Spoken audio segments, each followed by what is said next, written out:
December 18, 1944. Near the outskirts of a small Ardennes village, Belgium. The Western Front had entered a strange, uneven rhythm. The Allies had broken out of Normandy, crossed France with astonishing speed, and now pressed against the German frontier from the Netherlands down to the dense forests of the Ardennes. Yet the appearance of momentum hid a harsh truth. The Allied supply system was strained, armored units were worn down, and forward momentum had slowed into winter stagnation. The Sherman tank, the backbone of American armored forces, was everywhere along this front. Fast, reliable, and easy to maintain, it gave U.S. commanders a machine they could field in massive numbers. But winter exposed its limits. Snow clogged road shoulders. Ice restricted maneuver. And visibility dropped so sharply that armored crews often saw the enemy only seconds before combat began. Germany, though battered, remained deadly. Panzer divisions had been rebuilt with whatever vehicles could still be produced. Some battalions relied on older Panzer foes, others received Panthers or assault guns. Many units were under strength, short on fuel, and lacking experienced crews. But they retained something the Allies could not underestimate: defensive skill, good optics, and the advantage of striking first from terrain they knew intimately. The Ardennes was the ideal environment for German armor to reappear unexpectedly. Dark pine forests, rolling hills, fog-filled valleys, terrain that limited long-range gunnery and compressed combat to brutal close engagements. The U.S. Army considered the sector quiet and lightly defended. It was precisely why German planners chose it for their winter counteroffensive. On the morning the disabled Sherman faced its crisis, the German attack had already begun. Columns of armor and infantry moved through the forests under the cover of darkness. Panzer crews advanced with strict radio silence, waiting for the moment fog and surprise would give them the upper hand. Their orders were simple: drive west, split the Allied line, seize fuel, and push toward the Meuse. Sherman crews along the sector spent the night on full alert. The cold made every task slower: loading shells, rotating turrets, warming engines that had stiffened from freezing temperatures. Crew members wore layers of gloves that made fine mechanical movements clumsy. Breath hung in the air of the turret like pale smoke. The specific Sherman in this narrative belonged to an armored unit stretched thin across the northern shoulder of the offensive. Its crew had endured days of limited sleep, endless patrols, and sudden reports of German units breaking through nearby villages. They knew they could be hit from any direction, and they knew German tanks, especially Panthers, excelled in frontal engagements. Against these threats, the Sherman compensated with speed, coordination, and numbers. Its ability to move quickly, pivot fast, and communicate effectively allowed U.S. tank units to overwhelm isolated German armor. But in close-range fighting, where reaction time was seconds and visibility just a few dozen meters, any single shell could decide the battle. A shot to the mantelet, gun tube, or recoil system didn't need to penetrate to render a Sherman combat ineffective. A disabled main gun instantly shifted the balance. The tank was still mobile, its engine still strong, its bow machine gun still functional. But without the 75mm, it could no longer duel another tank. It could only flee, hide, or rely on support. This is the precise moment the crew found themselves in. Their gun was jammed, German armor was approaching, and the terrain offered no clean escape route. The battlefield that morning was not defined by strategy or doctrine. It was defined by fear, proximity, and decisions made in seconds. When the cold mist lifted just enough to reveal the outlines of two approaching German tanks, the Sherman situation transformed from dangerous to desperate. What happened next would only make sense when viewed through the full tactical environment of Sherman operations, the details of daily armored life that determined life or death in moments like this. Inside every Sherman, the battlefield was a world of confined steel, heat, vibration, and noise. Each crew member had a role that relied on the others with absolute trust, because a tank was only as strong as its coordination. The commander scanned for threats, the gunner controlled the main weapon, the loader maintained fire, the driver guided the tank's movements, and the assistant driver manned the bow machine gun while managing radios and ammunition. In good conditions, a trained Sherman crew could acquire, fire, adjust, and fire again within seconds. But winter changed everything. Cold stiffened lubricants. Recoil systems became sluggish. Turrets rotated slower. Vision slits fogged or froze. Any sudden impact could jam the traverse or crack optics. And when a tank was hit, even without armor penetration, the interior shook violently, metal flexed, and mechanical systems could fail all at once. A hit to the mantelet or gun tube was especially dangerous. German gunners often aimed deliberately for these spots if frontal penetration seemed unlikely.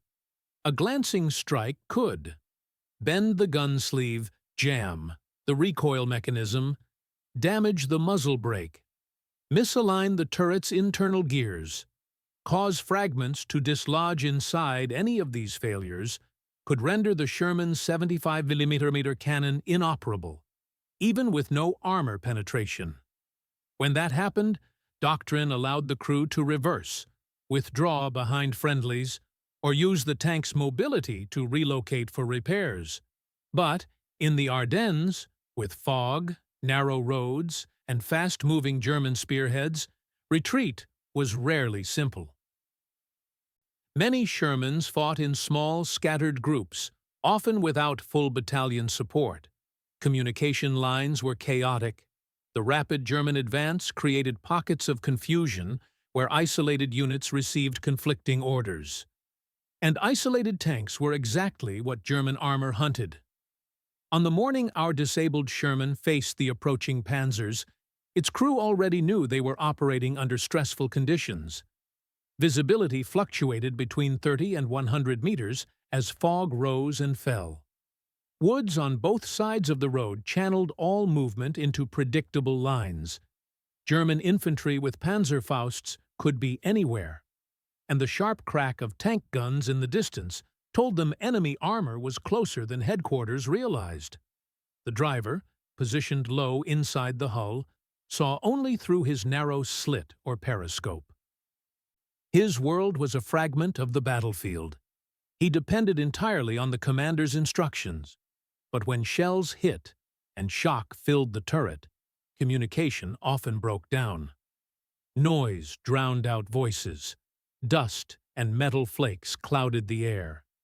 In moments of impact, even trained crews fought through disorientation. The assistant driver, beside him, had only one effective weapon left, the .30 caliber bow machine gun. A useful tool against infantry, but almost pointless against armor. Sherman units were trained to fight as teams, with multiple tanks covering each other. A single Sherman without a gun was nearly helpless alone. But winter battles, fog, and the German advance often forced tanks to act independently. This is why some of the war's most unusual armored incidents occurred in the Ardennes. Tanks ramming one another, using mobility as intimidation, or charging simply because stopping meant certain destruction. A Sherman could still be deadly without its gun, if the crew used terrain, speed, and surprise. Its powerful engine allowed rapid pivots and sudden advances that could stun or disorient enemy tank commanders. Charging into a Panzer's flank or forcing it to adjust its angle took time. Seconds gained in such chaos could mean survival. Even a failed charge could cause German gunners to misjudge range or trajectory. Yet no crew trained for such a moment. There was no manual explaining what to do when the main gun jammed while enemy armor approached at close range. Some crews bailed out. Others reversed and prayed for cover. But a rare few, under the pressure of shock, instinct, or sheer determination, chose to close the distance. That is the tactical environment necessary to understand the event that followed. A crippled Sherman forced to confront German armor not with firepower, but with motion, weight, noise, and the unexpected. In this environment, a decision made in a single heartbeat could shift the balance of an entire encounter. And it is here that we move toward the human and tactical angles that shaped the Sherman's final charge. The human angle. What a crew feels when the main gun fails. For a Sherman crew, the moment the main gun went silent was one of the most terrifying experiences in armored warfare. The cannon was not simply a weapon. It was the tank's identity, its purpose, and the center of every action the crew performed. When that breech refused to move, when the recoil system froze, or when the tube bent even slightly, the interior transformed from a weapon into a metal trap.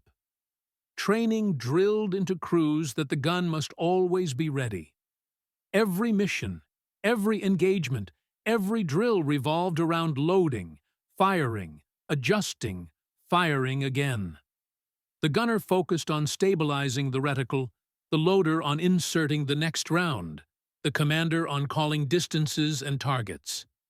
Without that routine, every man suddenly faced a void in purpose. Psychologically, crews reacted in different ways. Some froze, overwhelmed by the shock and noise of the hit. Others focused on mechanical checks, cycling elevation gears, tapping the breech, trying to clear debris, even when they knew the damage was catastrophic. The commander often felt the weight of the moment most intensely, because he alone had to decide: retreat, bail out, or continue moving. In the cold stillness of the Ardennes, surrounded by fog and the distant rumble of armor, the crew of the disabled Sherman felt a wave of dread. Their years of training had not prepared them for fighting without their primary weapon. Yet none of them could forget the harsh reality outside. The German attack was unfolding rapidly, and isolated crews who hesitated often never made it back. Inside the cramped turret, breath mixed with dust. The gunner stared at the frozen breech, knowing it would not fire again. The loader held a shell he could no longer use, and below them, the driver waited for orders that might determine whether they survived the next 2 minutes. The human angle was simple and brutal. Fear had to be balanced against action. And in the Ardennes, hesitation was often fatal. The tactical angle, using mobility as a weapon Sherman doctrine, emphasized maneuver, speed, and coordinated fire. Its advantages over heavier German tanks lay not in armor or gun power, but in mobility and numbers. When the main gun failed, that mobility became the only remaining strength. A Sherman could accelerate quickly, pivot sharply, and close distance before a German gunner adjusted his aim. Commanders knew that at close range, even a Panzer could be forced into difficult angles. The German 75 mm K-Lado K-40 and the Panther's high-velocity 75 mm were lethal at long distances, but became harder to employ in fog, trees, or sudden close quarters. Cases existed throughout 1944–45 where Shermans rammed enemy vehicles, crushed anti-tank guns, or used sudden charges to buy seconds for friendly units to reposition. A disabled tank moving aggressively often created confusion. German tankers did not expect a crippled enemy to advance, and the shock disrupted their rhythm. Charging was not taught in manuals. It was improvisation, born from desperation. But it was effective in rare circumstances. It forced enemy tanks to rotate turrets under pressure. It obscured sight lines with engine smoke and sudden motion. It exploited the Sherman's fast neutral steer capability. It disrupted infantry with Panzerfausts who required stable aim. A charging Sherman was a psychological weapon. Its weight, noise, and sudden acceleration made it an unpredictable threat. For the disabled Sherman in the Ardennes, the fog-covered ground, narrow lanes, and close-range visibility created a battlefield where mobility could decide the next few moments. The driver understood this instinctively. With no gun, the only offensive capability left was motion itself. The enemy angle, how German tankers interpreted the unexpected. German tank doctrine valued precise firing, strong optics, disciplined crew coordination, and structured ambushes. Panzers excelled in controlled engagements, where distance and timing worked in their favor. When a Sherman behaved predictably, stopping to fire, reversing behind cover, or forming a firing line, German crews responded with practiced efficiency. But when a Sherman with a disabled gun suddenly advanced at speed, it broke that expected pattern. German after-action reports from late 1944 contain accounts of Shermans closing distance rapidly after losing their main guns, either to ram or to force a positional change. These moments were brief, chaotic, and difficult to counter. Panzer commanders often misjudged the intent. Some assumed the tank still had a working gun. Others believed it was attempting to flank. A few interpreted it as a deliberate attempt to ram, something both sides had witnessed in close-quarters engagements. The psychological impact was greater than the physical danger. German crews momentarily lost their timing. Gunners rushed shots. Commanders ducked into their cupolas to avoid incoming collision. Drivers hesitated between reversing or rotating. Against disciplined German armor, even a second of hesitation mattered. When the outlines of two German tanks materialized through the Ardennes fog that morning, the disabled Sherman's charge created exactly that moment of confusion.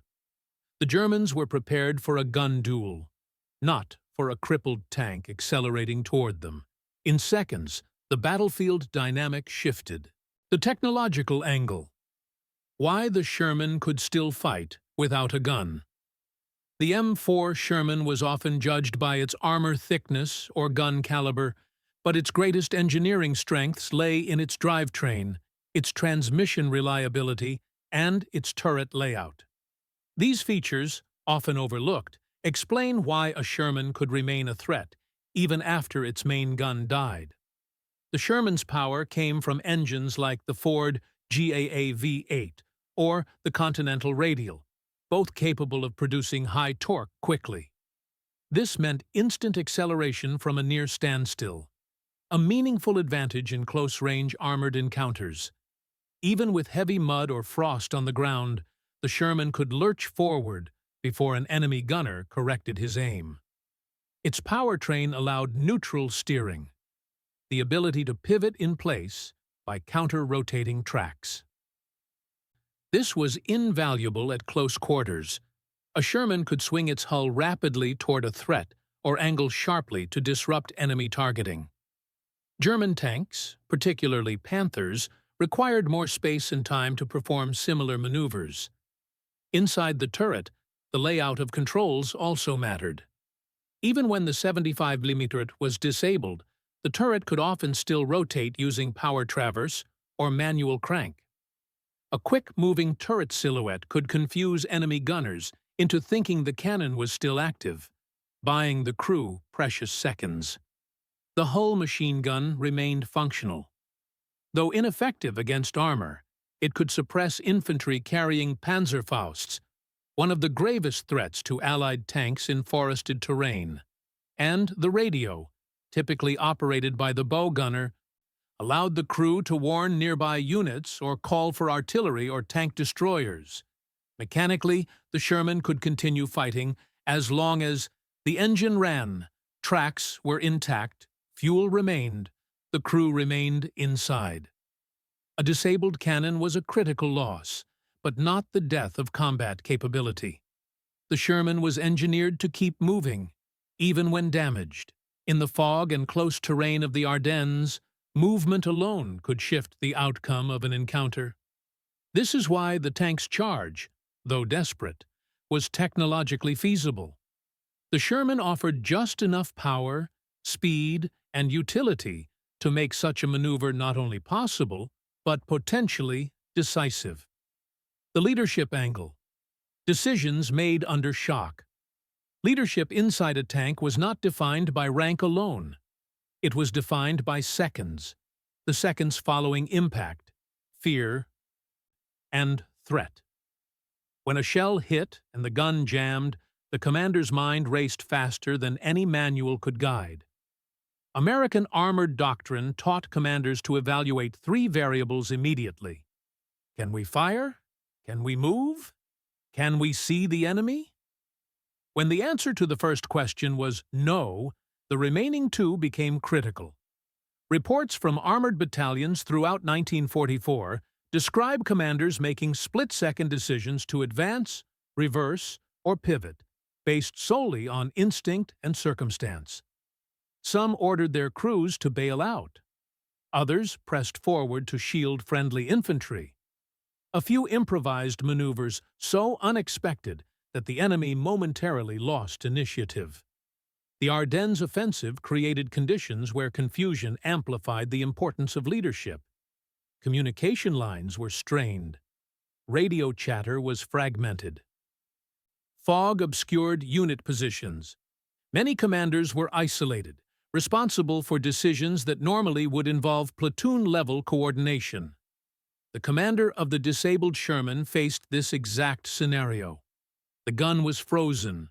German armor was approaching. The terrain behind was tight, icy, and crowded with friendly movement. Reversing under pressure risked exposing their engine compartment, their most vulnerable point. Advancing was dangerous, but it offered three potential advantages. Disrupt the enemy's firing rhythm. Close to a range where German optics were less effective. Create a moving target that was harder to hit. In that moment, leadership was not theoretical, it was instinctive. The commander chose momentum, and the driver responded without hesitation. Such decisions, made under shock, often determined who survived and who became another burned-out hull in the forest. The moral angle: resolve inside a steel coffin. Tanker morale in W2 was shaped by an uncomfortable truth. A tank was both protection and prison. When the gun failed, every man in the crew confronted the same fear, the fear of being trapped inside a machine that could no longer defend itself. And yet, despite that fear, some crews fought on. Morale came from shared experience: long nights repairing engines, hours spent inside turrets barely big enough to turn around, endless drills that forged routine out of chaos. Crews knew each other's strengths and weaknesses intimately. They trusted each other's judgment. That trust created a powerful sense of resolve. The decision to charge with a disabled gun was not an act of recklessness. It was the culmination of this resolve. The crew understood that action, any action, was better than waiting to be destroyed. Charging was not bravery in the traditional sense. It was defiance against circumstances that offered no ideal choice. Even German armored officers, reviewing captured American reports after the war, acknowledged these moments of resolve. They noted that U.S. armored crews, though often outgunned, displayed remarkable cohesion under fire. When a Sherman moved aggressively, it rarely did so out of panic. It did so because the crew believed motion gave them the best chance to live. Inside the Ardennes fog that morning, the crew of the disabled Sherman chose motion. They chose to confront fear by controlling the one variable left to them: the direction and speed of their tank. And that choice set the stage for the turning point that followed. the moment when a helpless Sherman became an unexpected force on the battlefield. The fog thinned just enough for silhouettes to take shape. Dark, angular, unmistakably German. Two tanks, advancing slowly along the tree line, using the morning mist to mask their approach. Their commanders rode hull down, scanning for targets. Their engines growled with the deeper, heavier tone American crews had learned to fear. The Sherman's commander recognized the shapes immediately. One Panzer IV and one Jagdpanzer IV. Both deadly at this range. Both ready to fire. Inside the disabled Sherman, time compressed.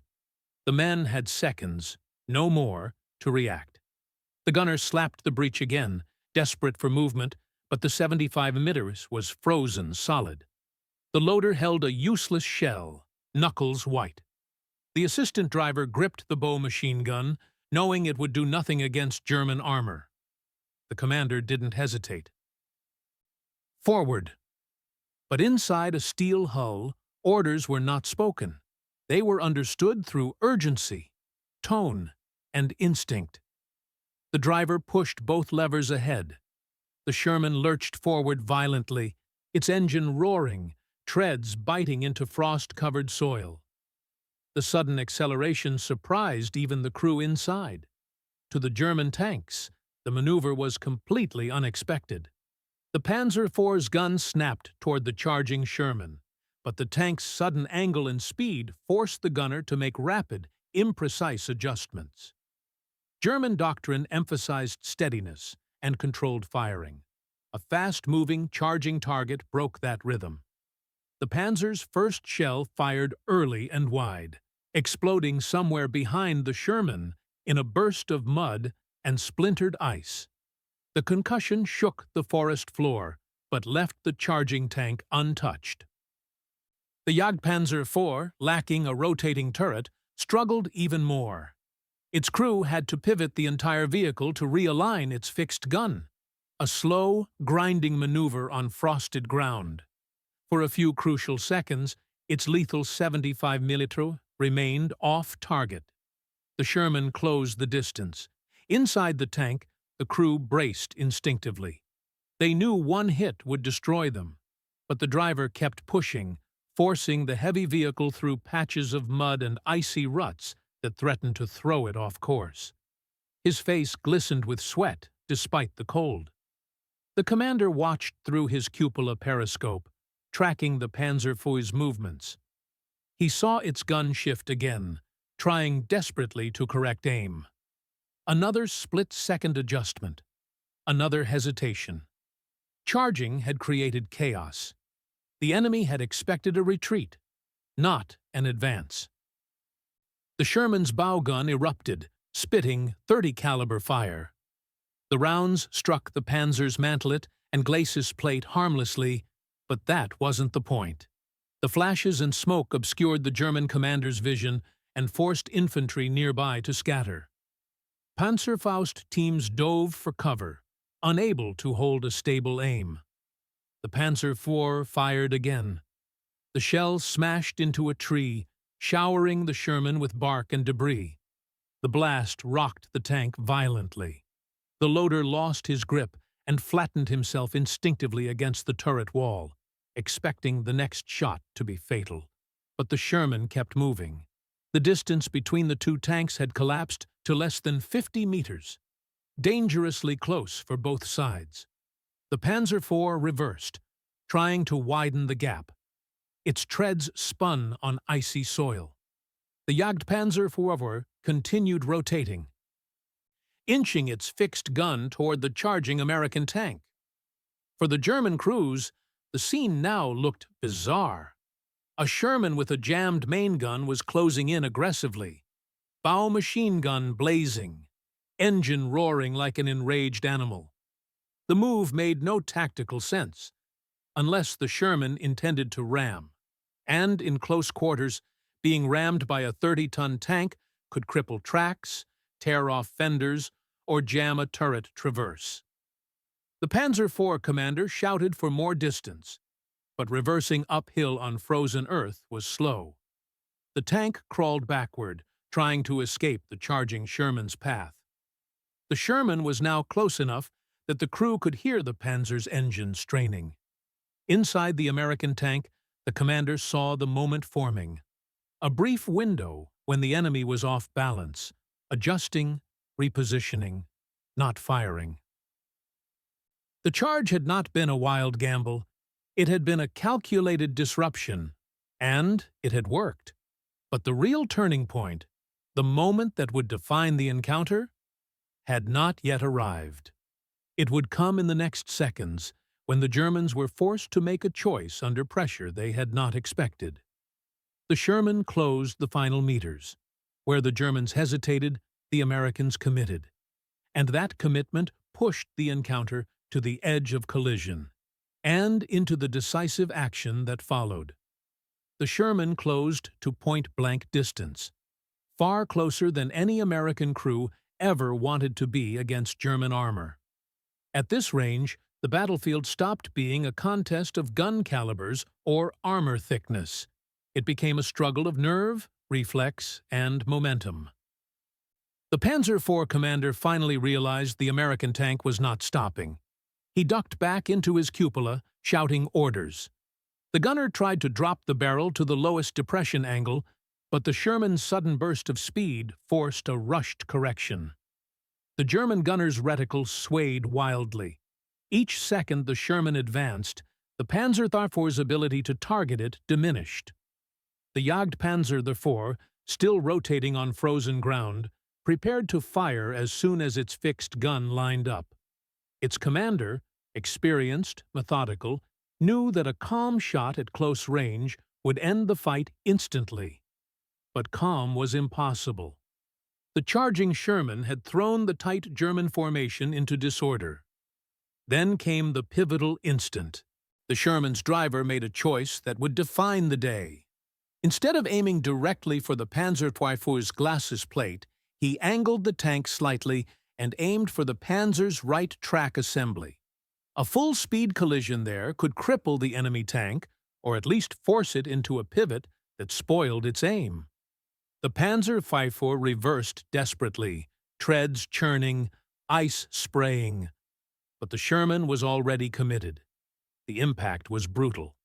The Sherman slammed into the Panzer's front right corner with a grinding crash of steel on steel. The collision jarred both vehicles violently, knocking the German tank off balance. The Panzer's turret lurched, its gun jamming momentarily against internal stops. The German gunner lost his target completely. The Jagdpanzer IV attempted to fire at the mass of entangled tanks, but the bodies of both vehicles blocked a clean shot.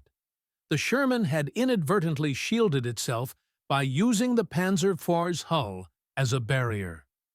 Inside the Sherman, the crew reeled. The commander gripped the turret ring to keep from falling. The loader slammed into a metal brace. The driver's forehead struck the periscope padding. But the tank remained functional. The engine roared, gears grinding as the driver tried to push harder, forcing the Panzer deeper into the mud. The Panzer IV, partially immobilized, tried to pivot away. Its right track slipped, hung, and then snapped off the sprocket. A screech of metal echoed through the forest. The Sherman had crippled it. The Jagdpanzer saw an opening at last, its long 75mm cannon aligned with the Sherman's left flank. But before the German vehicle could fire, a burst of distant 76mm fire cut across the fog. Another American tank, alerted by the disabled Sherman's earlier radio call, had finally arrived on the ridge behind the forest line. 2 shells tore into the Jagdpanzer IV. The first hit the sloped armor and ricocheted upward, shattering branches. The second punched through the thinner side plating, igniting smoke inside the fighting compartment. The German assault gun slowed, stalled, and stopped. The battlefield changed in seconds. The Jagdpanzer was disabled. The Panzer IV lay crippled in a churned mess of mud and broken track. The Sherman, though bruised and battered, still ran. What had begun as desperation had turned into disruption, and disruption into opportunity. But the moment was not yet over. The Panzer IV's crew attempted to bail out. Its hatches opened, and German tankers climbed onto the hull, scrambling for cover within the pines. The Sherman's commander saw the movement. He signaled the bow gunner, who opened fire, short bursts, controlled, meant to suppress rather than kill outright. German infantry nearby scattered, unable to form a counterattack. Then the second American Sherman on the ridge fired again, targeting the immobilized Panzer IV. The shell struck the German tank's turret ring. The explosion forced the remaining crew to abandon the vehicle completely. Through the thinning fog, the charging Sherman stood, scarred, gun disabled, armor dented from collision, but alive. The crew inside exhaled for the first time in minutes. They had no main gun. They had just rammed a German tank. And somehow, they were still in the fight. When the chaotic echo of engines and gunfire faded, the crew understood what had happened. Their desperate charge had broken the German attack in this sector, giving American reinforcements just enough time to intervene. A tank that should have died had become the very reason others lived. And now, with the smoke clearing over the Ardennes frost, the consequences of that moment began to unfold. The battlefield fell into a tense quiet after the final echoes of gunfire faded through the frost-covered trees. What remained was a scene of scattered debris, broken tracks, and the sharp smell of burned propellant drifting through the cold Ardennes air. The German armor thrust in this sector had been stopped, not by overwhelming firepower, not by flawless tactics, but by an improvised act of defiance from a tank that should have been out of the fight entirely. American reinforcements moved cautiously along the forest edge, weapons ready, but no longer expecting immediate resistance. The supporting Sherman that had fired into the Jagdpanzer and Panzer IV rolled closer, its commander scanning for remaining German infantry. Medics and riflemen followed behind, alerted by radio that 2 enemy vehicles had been neutralized, but that the engagement had been unusually close and chaotic. When they reached the charging Sherman, the sight was extraordinary. The tank's front glacis bore deep scratches and dents from the collision. Mud and ice clung to the hull where the treads had fought for grip. The 75mm gun was visibly jammed, frozen at an awkward upward angle from the mantlet strike that had disabled it minutes earlier. The periscope glass on the commander's hatch was cracked. The bow machine gun barrel was blackened from continuous firing, yet the engine still rumbled, steady and warm, and the crew was alive. The commander climbed out first, gloves trembling from adrenaline rather than cold.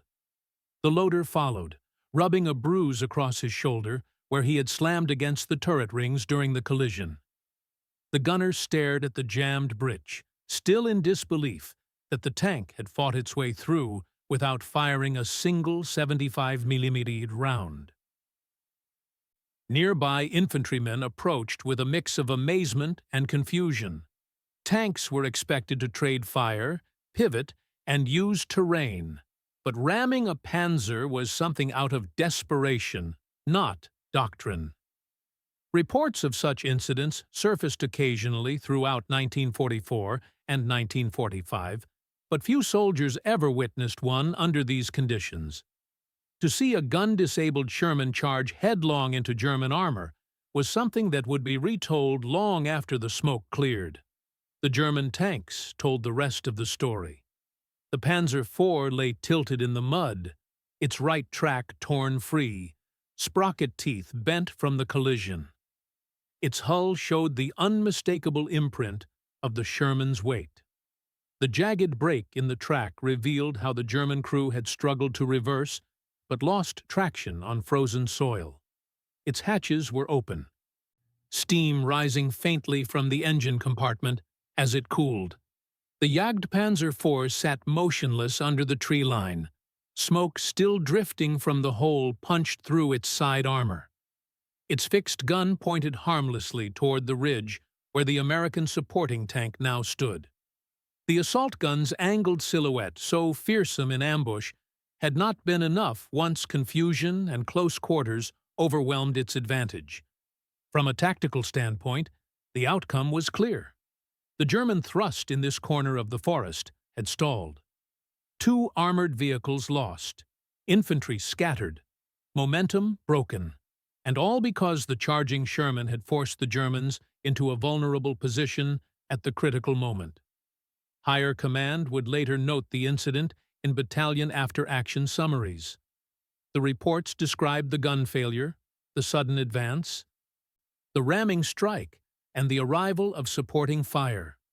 They mentioned how the action disrupted the German assault and prevented enemy units from seizing a key forest road. The language was formal and restrained, but the significance was unmistakable. The disabled Sherman had not only survived, it had influenced the entire engagement. For the crew, the aftermath brought no celebration, only exhaustion. The shock of survival took time to settle. Their tank would need repairs. The gun needed complete servicing. But they had lived through something few tankers ever experienced. A fight decided not by ordnance or armor thickness, but by instinct, timing, and a split-second choice to advance when logic said to pull back. And the greater consequences of that choice, both for the local battle and for the morale of those who witnessed it, would unfold in the hours that followed. As the morning advanced and visibility slowly improved, American units consolidated their position around the forest clearing. Engineers inspected the damaged Panzer IV, noting the twisted suspension and broken drive sprocket where the Sherman had struck. A sergeant commented that even a perfectly functioning German tank would have struggled to operate after such a blow, especially on frozen, uneven ground. The impact had been decisive. Nearby, armored maintenance crews arrived to assess the charging Sherman.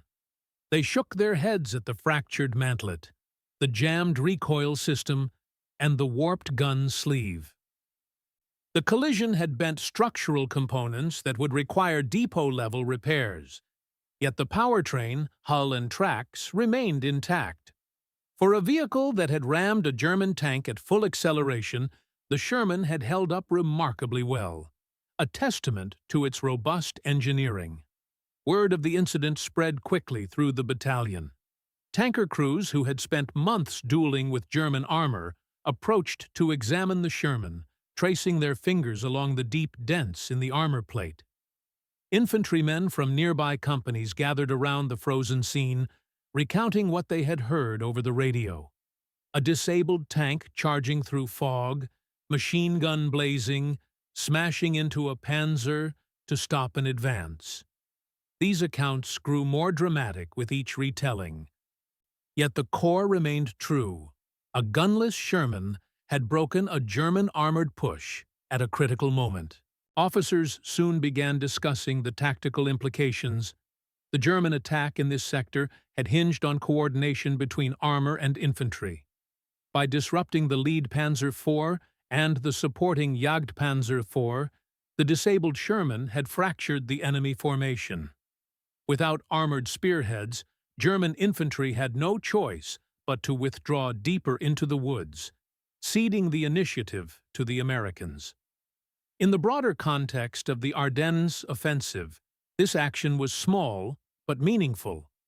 The German advance relied on seizing fuel depots, capturing key crossroads, and overwhelming isolated American units before reinforcements arrived. Every delay, every stalled assault, every unexpected obstacle created pressure that German forces could ill afford. Fuel shortages, scattered formations, and rigid timetables meant that even minor tactical disruptions could ripple outward across the battlefield. The charge of the disabled Sherman became one such disruption. It bought time. Minutes that allowed other American tanks and infantry to reposition, reinforce, and stabilize the line. Those minutes mattered. Across the Ardennes, dozens of similar small stands collectively broke the offensive's momentum. In official records, the event was categorized in simple terms: Sherman tank disabled main gun, crew advanced and rammed enemy vehicle, immobilizing Panzer IV, enemy assault halted. Nothing more.